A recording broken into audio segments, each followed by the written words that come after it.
Labas, Gabrielė. O, labas. Apibūdink savo darbą 3 žodžiais. Pagrindiniai 3 žodžiai būtų filmavimas ir montavimas, mokymasis ir kūryba. Ką tau reiškia balansas? Balansas man tai būtinas, laimės, geros savijautos ir tikrai pasitikėjimo savimi elementas gyvenime. Kodėl augimo meistrai pavergia tavo širdį? Pagrindė, kad aš galiu čia tobulėti, augti, dirbti su nuostabiais, labai talentingais žmonėmis, galiu padėti būti laimingiams ir kitiems. Kaip atsipalaiduoji po darbo?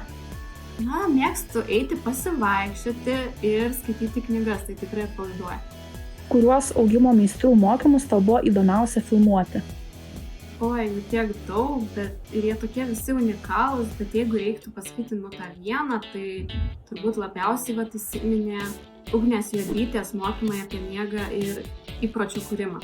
Ačiū tau už atsakymus. Ačiū.